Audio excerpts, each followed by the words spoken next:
World war 3 तीसरे विश्व युद्ध की संभावना हर रोज बढ़ती जा रही है और जो ईरान और अमेरिका का वॉर है, ऐसा लगता है कि हर दिन हर घंटे वो और नजदीक आते जा रहा है।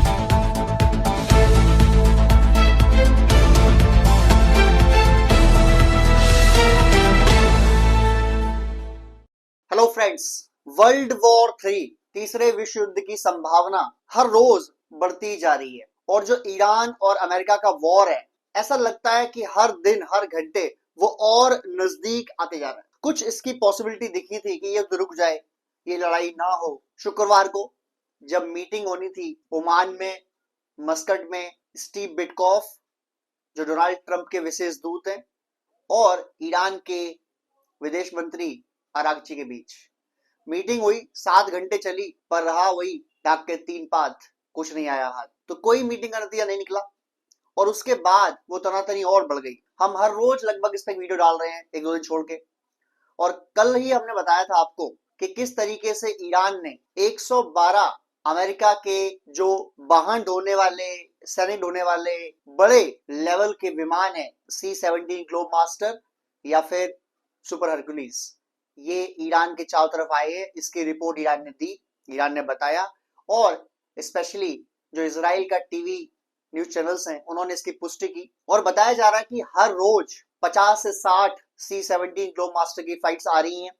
ईरान के चारों तरफ वो घेरा बना रही है और जितना बड़ा तैनाती अमेरिका कर रहा है ईरान के आसपास, ये साफ संकेत है कि द वॉर इज इनएविटेबल। ये लड़ाई अब रोकना हर घंटे हर दिन के बाद लगभग नामुमकिन होते जा रहा है। ईरान दूसरी तरफ पूरी तैयारी करके बैठा है।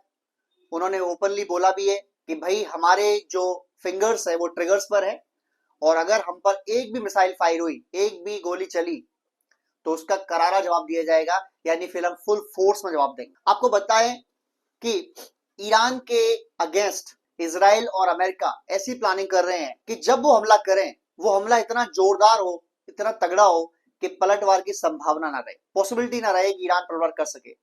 और ईरान इस तैयारी में बैठा है, उसने मिसाइल के टारगेट लॉक कर रखे हैं, ऑन कर रखे हैं, बस कि जैसे ही पहला हिट होगा ईरान के अंदर, वो वहां से फायर कर देंगे और विद इन 5 to 10 मिनट्स ये वॉर इतना बड़ा हो जाएगा कि फिर से बिना अंजाम के रोक पाना लगभग नामुमकिन होगा। अगर बात करें टारगेट्स की, अमेरिका के टारगेट्स बिल्कुल सेट हैं, सीधे सीधे है। इजराइल के टारगेट बिल्कुल सेट हैं, सीधे सीधे है। टारगेट नंबर 1, ईरान के न्यूक्लियर प्रोग्राम को खत्म करना, डिस्ट्रॉय करना परमानेंट। टारगेट नंबर 2, ईरान की मिसाइल टेक्नोलॉजी को डिस्ट्रॉय करना, मिसाइल टेक्नोलॉजी को रोक लगाना। अगर वो कर पाते हैं भविष्य में तो 500 किलोमीटर ज्यादा रेंज ना हो, ताकि इजराइल तक पहुंच ही ना पाए मिसाइल। नंबर 3 और सबसे बड़ा 3 वो है ईरान के अंदर रिजीम चेंज करना। ईरान में फिर से या तो शाह पहलवी के जो वंशज हैं, रेजा पहलवी, उनको ले आए जो 1979 तक राज करते थे ईरान में, जब ईरान और यूएसए, इजराइल की आपस में दोस्ती थी, याराना था, खाते पीते भी साथ साथ थे। हमने आपको वीडियो बनाया, बताया पिछली बार भी, हम फिर बता दें कि ईरान को पहला न्यूक्लियर रिएक्टर अमेरिका ने ही दिया था दोस्ती के चलते, और दिया था बिजली बनाने के लिए। लेकिन जब से 1979 से ये सरकार आई है मौलवियों की, और उसके बाद जो सेकंड लीडर है इस मौलवियों के फहरिस्त के, आयतुल्लाह खामनेई, इनसे पहले थे आयतुल्लाह रोहिला खामनेई, तब से ईरान ने काफी 20-25 साल से काम करना शुरू कर दिया न्यूक्लियर बॉम्ब बनाने के लिए। और इसके लिए अमेरिका, इजराइल प्रेशर कर रहा है और ये वॉर होना है। हालांकि इस वॉर के पीछे एक रीजन और भी है, और वो सबसे बड़ा रीजन है कि ईरान के ऑयल को कंट्रोल करना। ईरान का ऑयल 3 दिक्कतें दे रहा है अमेरिका को। पहली दिक्कत, ईरान का जो ऑयल इंपोर्ट कर रहा है वो कर रहा है रशिया, वो कर रहा है चाइना, और सबसे बड़ा इंपोर्ट करने वाला चाइना है। बात भी कर रहा है बट इतना नहीं कर रहा, थोड़ा बहुत ही कर रहा है। लेकिन ये ट्रेड जो हो रही है वो हो रही है युआन के अंदर, वो हो रही है ईरानी रियाल के अंदर, और ये सबसे बड़ी दिक्कत है यूएस की। यूएस चाहता है कि दुनिया में जहां कहीं भी तेल इंपोर्ट हो, गैस इंपोर्ट हो, हर जगह केवल और केवल डॉलर्स में इंपोर्ट हो। इससे क्या होता है, डॉलर्स मजबूत बनते हैं। दूसरा, ईरान किससे डील करेगा, किससे नहीं करेगा, ये चाहते हैं कंट्रोल करना अमेरिकन, और ये सेम चाहते थे वो वेनेजुएला के अंदर। वेनेजुएला उन्होंने कंट्रोल कर भी लिया। वेनेजुएला और ईरान में कंपेयर करना इम्पॉसिबल है, बिकॉज ईरानी लोग लड़ाकू हैं, संघर्ष करते रहे, कई पीढ़ियों से इनका एक लड़ाई का इतिहास रहा है। इराक ईरान जब वॉर हुआ था, 6 साल उन्होंने लड़ाई लड़ी थी, तो एक खून से खेल सकते हैं, लड़ सकते हैं। जबकि वेनेजुएला जो था उतने लड़ने वाले लोग थे भी नहीं, उतने ट्रेंड आर्मी भी नहीं थी उनके पास, ना इतनी लंबी आर्मी थी। दूसरा, वेनेजुएला के अंदर रशिया और चाइना नहीं पहुंचे बिकॉज वो बैकयार्ड है अमेरिका का, अमेरिका के बिल्कुल पास है। चाइना रशिया को पहुंचने बहुत टाइम लगेगा, तब तक अमेरिका उनको डिस्ट्रॉय भी कर सकता है, लड़ भी सकता है। लेकिन जो ईरान है वो बीच में है, रशिया चाइना भी पहुंच सकते हैं जब तक अमेरिका पहुंचेगा। ऐसा मैं क्यों कह रहा हूँ? बिकॉज जब से ये वॉर की कंडीशन बढ़ती जा रही है, लगभग हर रोज 4-4-5 जो कार्गो फ्लाइट्स है वो आ रही है रशिया से, चाइना से, और उनमें आ रहे हैं भर भर के हथियार, ऑक्स ने मिसाइलें, DF-21 missiles, S-400 defence system, उनकी बैटरीज, S-300 के battery parts, spare parts, missiles, ये सब भेज रहा है रशिया ईरान के अंदर। और ये वॉर की इंटेंसिटी को दिखाता है कि कितना बड़ा वॉर होता है ये। इस वॉर में अगर ये वॉर होता है तो ये वॉर में पूरी कैपेसिटी है वर्ल्ड वॉर 3 बनने की। बिकॉज ईरान ने क्या बोला है? ईरान ने बोला है कि जैसे ही हम पर हमला होगा, हम यूएस के जितने मिलिट्री बेसेस है सब पर हमला करेंगे, जितने एयर बेसेस सब पर हमला करेंगे। अब एयर बेस और मिलिट्री बेसेस कहां पर है यूएस के? मिडिल ईस्ट के लगभग हर देश में 2-2 3-3 एयर बेसेस है यूएस के, हर देश में। और अब सुनने में आया है, एक न्यूज आई है कि जो ब्रिटेन है उसने भी अपने F-35 भेज दिए अजरबैजान में। अजरबैजान में भी यूएस का एयर बेस है, वहां भी ब्रिटेन ने भेज दिए। तो ब्रिटेन या पूरा जो नाटो संगठन है और यूएस है मिलकर तैयारी कर रहे हैं कि किस तरीके से डिस्ट्रॉय करना है, हमला करना है ईरान के ऊपर। और ईरान पूरी तैयारी कर रहा है कि हर मिलिट्री बेस को हम डिस्ट्रॉय करने की कोशिश करेंगे। और साथ साथ ईरान ने एक बेहतरीन काम किया या दिखाया काम करके यूएस को। ईरान ने एक एआई वीडियो बनाया और उसको बाकायदा टीवी पे डाला, ईरान के न्यूज चैनल ने वीडियो दिखाया। और वीडियो किस बारे में है? ये वीडियो है कि ईरान की मिसाइल्स ने किस तरीके से अमेरिकी युद्धपोत अब्राहम लिंकन को डिस्ट्रॉय कर दिया। और यही नहीं, जो ईरान के कमांडर इन चीफ हैं उसावी, उन्होंने साफ साफ बोला कि अगर एक भी युद्धपोत हमने डिस्ट्रॉय किया तो अमेरिका के 5 से 6 हजार सोल्जर्स की जान जाएगी, जिसकी जिम्मेदारी डोनाल्ड ट्रंप के ऊपर होगी, हमारे ऊपर नहीं होगी, क्योंकि हम वॉर शुरू नहीं कर रहे। दूसरा युद्धपोत भी आ चुका है अमेरिका का, जॉर्ज डब्ल्यू बुश। अब 2 युद्धपोत आ चुके हैं ईरान के पास। ईरान ने अगर एक को भी डिस्ट्रॉय कर दिया तो कितना बड़ा कांड हो जाएगा। इसके अलावा ईरान हर देश में जो एयरबेस है यूएस का वहां पे हमला करेगा, और जैसे ही हमला होता है वो उस देश की इंटीग्रिटी पर हमला होता है। जैसे आपको याद होगा कि जून में जब युद्ध हुआ था 12 दिन का, तो जब ईरान ने मिसाइल फायर कर दी थी कतर के ऊपर, जो कतर में एयरबेस है यूएस का, तो कतर की सरकार ने बहुत ज्यादा इसमें उंगली उठाई थी और कहा था कि ये हमारी प्रभुता का उल्लंघन है और बिल्कुल बर्दाश्त नहीं किया जाएगा। हालांकि वो डील सेट थी पहले ही, क्योंकि यूएस को अलाउ किया था ईरान ने कि आप आए और आप हमारे जो न्यूक्लियर टेस्टिंग फैसिलिटीज है वहां पर जाके थोड़ी हमले बम गिरा दे, जिसके तहत यूएस ने मिडनाइट हैमर कर दिया था। और यूएस ने अलाउ किया था कि ईरान भी चाहे तो अपने हमारे इस एयरबेस पर हमला कर दे। और ईरान की जो मिसाइल है वहां पहुंची थी वो बहुत ही लो लेवल की मिसाइल थी, जिनसे कोई डिस्ट्रक्शन होना ही नहीं था, और वो आराम से थार मिसाइल डिफेंस सिस्टम ने डिटेक्ट करके डिस्ट्रॉय कर दी थी। यानी कि वो मैच फिक्स था। लेकिन इस बार ऐसा नहीं है, इस बार ईरान फुल पावर में डिस्ट्रक्शन करेगा।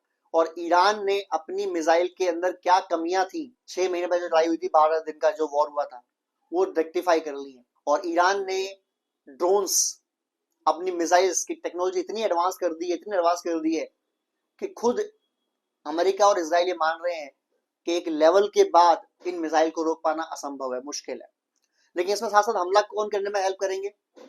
रशिया की मिसाइल्स जो ऑक्स मिसाइल है, चाइना की मिसाइल जो DF-21 मिसाइल है, और इनके स्पेशल टारगेट्स हैं। क्या वॉर शुरू हो गया है? एक टेस्टिंग तो इसकी हो चुकी है। ईरान ने एक ड्रोन छोड़ा, बल्कि 4-5 ड्रोन छोड़े, जो अब्राहम लिंकन को हिट करने जा रहे थे या ट्रैक करने जा रहे थे, और उनको डिटेक्ट किया यूएस ने। और यूएस के F-35 फाइटर जेट्स ने हवा में उड़ान भरी, उनको डिस्ट्रॉय किया ड्रोन्स को। और यूएस ने बोला कि जो ये ड्रोन्स थे इनका रुख काफी आक्रामक था, यानी वो अटैक करने के मोड में थे, और वो आ रहे थे हमारे अब्राहम लिंकन के पास। अब अब्राहम लिंकन जो है ये कैरियर स्ट्राइक ग्रुप है, यानी हमला करने में काम आता है। ये डिफेंसिव भी हो सकता है, लेकिन अगर ये हमला कर रहा है उस समय इस पर ड्रोन मिसाइल्स की वर्षा होने लग जाए तो फिर ये डिफेंस में आ जाएगा बजाय अटैक करने के। और अमेरिका चाहता है कि ड्रोन्स मिसाइल्स को रोका जाए F-35 से या इनके डिफेंस सिस्टम से, ताकि ये अटैक मोड में ही रहे, हमला करने के मोड में ही रहे। युद्धपोत जो होता है उस पर तकरीबन 5 से 6 हजार सैनिक होते हैं, उसके अंदर 50 से 100 फाइटर जेट्स होते हैं, उसमें हेलीकॉप्टर्स होते हैं, उसमें वैरायटी ऑफ फाइटर जेट्स होते हैं। तो अगर एक भी युद्धपोत ईरान ने सही में डिस्ट्रॉय कर दिया अमेरिका का, तो ट्रंप ये मिड टर्म जो चुनाव होने हैं नवंबर में, वो तो हारेंगे ही हारेंगे। साथ में यूएस की पूरी पावर रेटिंग जो है वर्ल्ड में वो बहुत ज्यादा गिर जाएगी। और चाइना रशिया दोनों चाहते हैं कि ऐसा हो। अब इसराइल इसराइल कह रहा है, दरअसल जो मीटिंग हुई थी जिसका मैंने जिक्र किया शुरुआत में ही, मस्कट में ईरान ने जब ओके कर दिया था कि हम न्यूक्लियर बॉम्ब पे बात करने के तैयार है, हम न्यूक्लियर बॉम्ब नहीं बनाएंगे, अमेरिका रेडी था कि चलो ठीक है यार डील कर लेते हैं, लेकिन इसराइल ने कहा, इसराइल ने बोला नहीं, जब तक इनकी मिसाइल की लिमिटेशन नहीं होगी हम एग्री नहीं करेंगे। और मिसाइल लिमिटेशन में ईरान मानेगा नहीं, तो इसका मतलब वॉर तो होना है, वो आज होना है, कल होना है या परसों होना है, पर वॉर तो होना है। अच्छा, ईरान ने एक धमकी और दे दी, बल्कि धमकी क्या, उन्होंने एक नोटिफिकेशन जारी कर दिया। सबसे पहले उन्होंने कहा कि सेंट्रल ईरान के अंदर अब जो एयर स्पेस है वो बंद है, यानी जितने उनकी इमारतें हैं, बिल्डिंग्स हैं जो डिफेंस के काम आती हैं, जो राष्ट्रपति के घर हैं, यानी पूरा सेंट्रल ईरान जो है वो उसकी air space is close for everyone, और अब उसमें बिना परमिशन कोई भी घुसेगा सीधा डिस्ट्रॉय कर दिया जाएगा। दूसरा उन्होंने अब कर दिया है कि वो स्ट्रीट ऑफ हार्मोज को बंद कर देंगे। अगर वॉर होता है तो स्ट्रीट ऑफ हार्मोज बंद होगा, और अगर ये बंद हुआ तो ये दुनिया के ऑयल इंपोर्ट्स का, चाहे चाइना हो, भारत हो, कोई भी हो, दुनिया का 30 से 40% ऑयल इसी रास्ते से आता है। और अगर ये रास्ता बंद किया गया तो दो चीज होंगी। पहली बात, दुनिया की इकोनॉमी बहुत ज्यादा अस्थिर हो जाएगी, शेयर मार्केट बहुत ज्यादा अस्थिर हो जाएगा, बहुत ज्यादा गिरेगा, ऑयल के प्राइसेस बहुत ऊपर जाएंगे। दूसरी चीज, जितने और रास्ते हैं जहां से ऑयल इंपोर्ट्स होते हैं उन पर बहुत ज्यादा दबाव बढ़ेगा, तो दूरी से चीजें आएंगी और हो सकता है कि आपस में टकराने की संभावना भी बढ़ती है। जाम जैसी संभावना आप समझते हो, आम तौर पर एक रोड है उस पर कैपेसिटी है 100 कार निकालने की, आपने 500 कार निकाल दी, तो जाम होने की संभावना है वो यहाँ पर स्ट्रीट ऑफ हार्मोज में भी बन जाएगी, ये पॉसिबिलिटी भी हो जाएगी। फिर तो स्ट्रीट ऑफ हार्मोज को बंद करना दुनिया के लिए बहुत ज्यादा दिक्कत है, स्पेशली इकोनॉमी के लिए। अब ईरान ने अभी ही आज ही ऑर्डर जारी कर दिया है कि स्ट्रीट ऑफ हार्मोज को हम बंद कर रहे हैं यूएस के नेवल शिप्स के लिए, यूएस के मालवाहक विमानों के लिए, बिकॉज हमें खतरा है कि यूएस बातचीत की फिराक में या पैसेंजर ऑयल टैंकर्स के भेष में अपने फौज भेज सकता है इन रास्तों से। और हमने बाकायदा ईरानी नेवी ने बोल दिया है कि स्ट्रीट ऑफ हार्मोज में यूएस के किसी भी विमान का, किसी भी युद्धपोत का, किसी भी पानी के जहाज का आना बंद है, चाहे वो टैंकर हो, चाहे वो नेवल शिप हो, कुछ भी हो, आना इज इलीगल। और अगर आता है तो फिर वो लड़ाई की जाएगी। चाइना से लगातार 4-4, 6-6, 10-10 कार्गो शिप हर 1 घंटे उतर रहे हैं ईरान में। ये क्या ला रहे हैं? ये ला रहे हैं मिसाइल्स, ये ला रहे हैं वो टेक्निक्स, वो टेक्नोलॉजी जिससे और ज्यादा मजबूती से ईरान लड़ सके अमेरिका से। 4-4, 5-5 कार्गो शिप हर 1-2 घंटे में उतर रहे हैं रशिया से ईरान के अंदर। ये दिखा रहे हैं कि ईरान कितनी ज्यादा तैयारी कर रहा है इस वॉर की।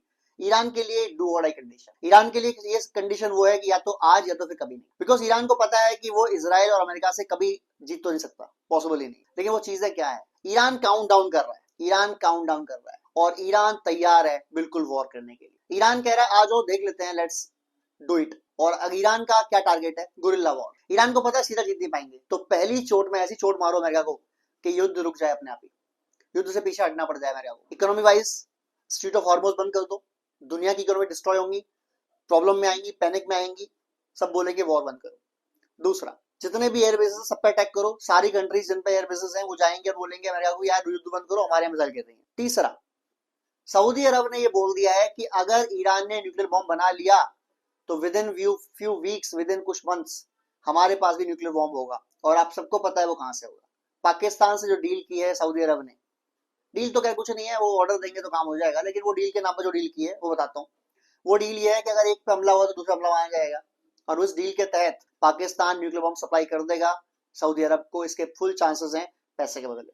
और अमेरिका जो न्यूक्लियर फैसिलिटीज, न्यूक्लियर टेक्नोलॉजीज ना फैले दुनिया में, ना देशों के पास आए, इसके लिए बहुत ज्यादा मेहनत करता रहा है शुरू से, इसीलिए अभी तक 9 कंट्रीज ही बनाई है इन्होंने।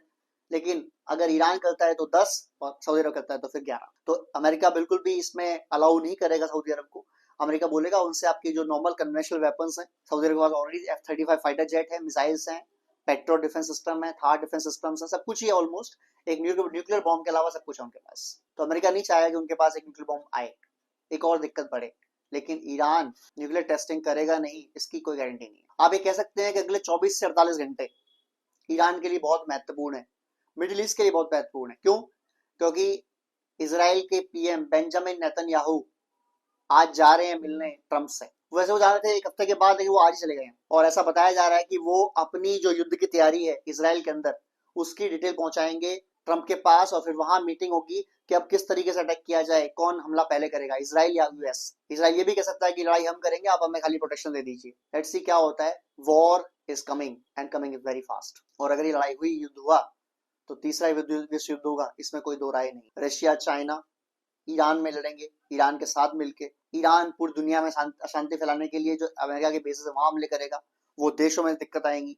इसराइल अमेरिका नाटो लड़ेंगे ईरान के खिलाफ, तो दुनिया की इकोनॉमी के लिए, दुनिया की शांति के लिए ये युद्ध नहीं हो तो बहुत बढ़िया है, लेकिन इसे रोक पाना अभी बहुत मुश्किल दिखाई देता है। बाकी जय हिंद, जय भारत।